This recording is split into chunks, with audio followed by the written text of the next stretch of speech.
Spenny, is President Trump going to start a war tonight? Let's review what we know right now, my fellow Americans. I'll be giving an address to the nation tomorrow night, said President Trump yesterday, from the White House, 9 p.m. Eastern Standard Time. I look forward to seeing you then. It's been a great year for our country, and the best is yet to come. An address to the nation is typically the president behind the resolute desk, speaking from a script. And this is something that the president has done here and there. It's not typically the way that he likes to speak. He likes to do it more off the cuff with reporters live and at events. But there have been some major moments of consequence where the president has done this. And now, ladies and gentlemen, people are speculating that Donald Trump may well announce that we are going to war with Venezuela. One of the people closest with the administration, Tucker Carlson, is alleging this, saying that there has been a major ramp up of hostilities. There has been seizures of major oil tankers. I mean, these are huge ships that were taken over by American armed forces. These are Venezuelan ships. There's obviously been considerable amount of drug boats that have been yeeted. President Trump, I guess we'll keep the oil. What are you going to do with the oil tanker he sees in Venezuela?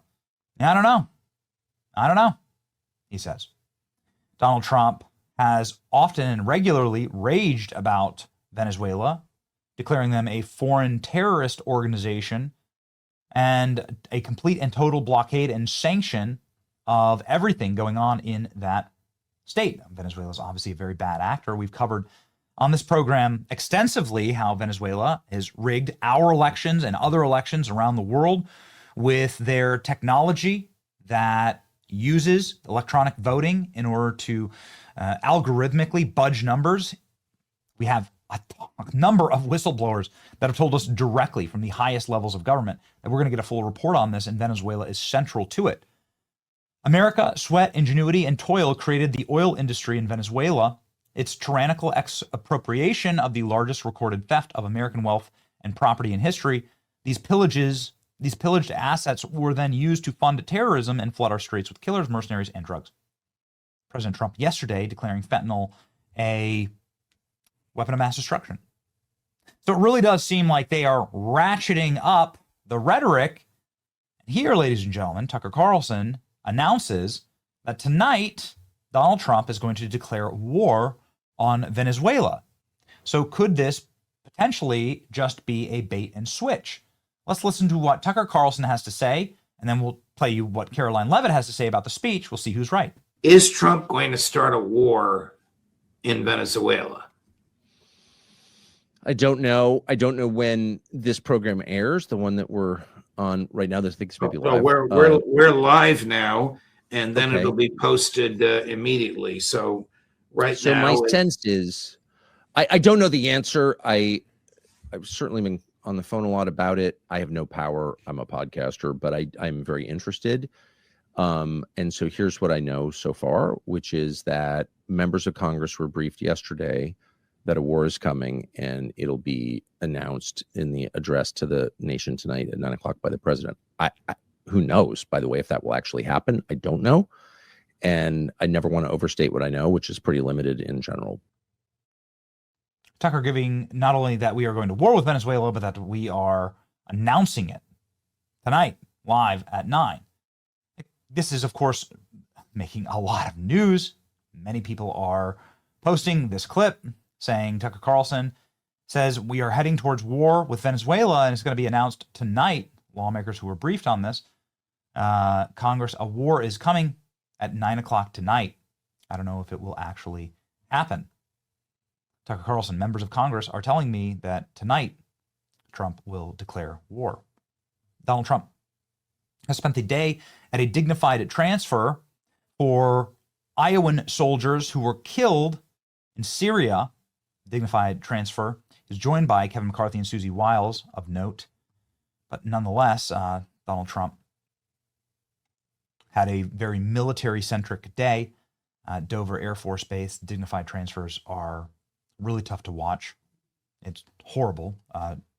Dead American soldiers dying in places like Syria, like why we even have troops in Syria, I don't know. But you don't want to see another forever war started. You'd hate to see another war in our hemisphere. You'd hate to see, like, this is obviously something that I think will frustrate quite a bit of the base, who is very anti the bombing of Iran, as was Tucker.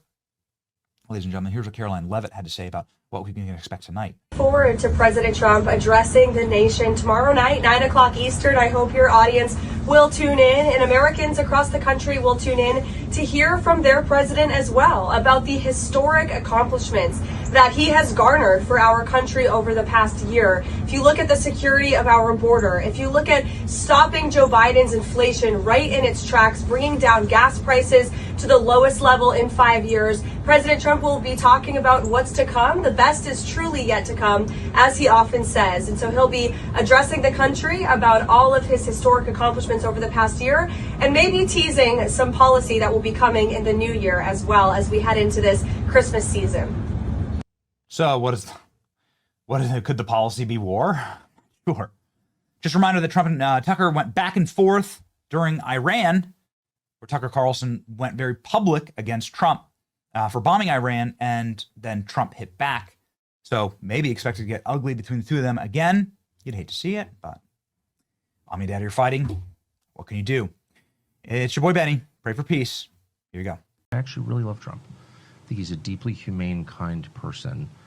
And I am saying this because I'm really afraid that my country's going to be further weakened by this. I think we're going to see the end of American empire, obviously. Other nations would like to see that, and this is a perfect way to scuttle the USS America on the shoals of Iran.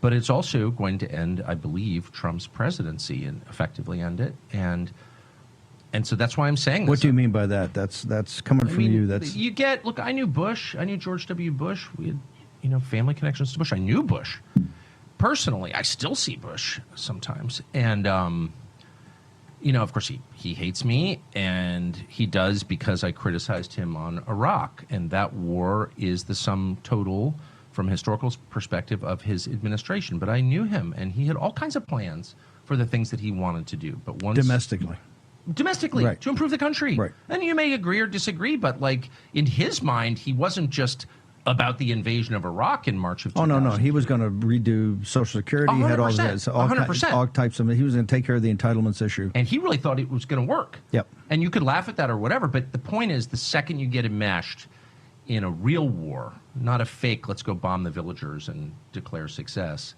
though we don't even have a good track record. Like, why are the Houthis still there? No, I mean, there's a whole other question, right, which is how prepared is the U.S. military for a real conflict? And the answer is totally unprepared. Scary unprepared. I don't think people understand that. But anyway, the only reason I'm saying any of this is because I really, really care. Yeah.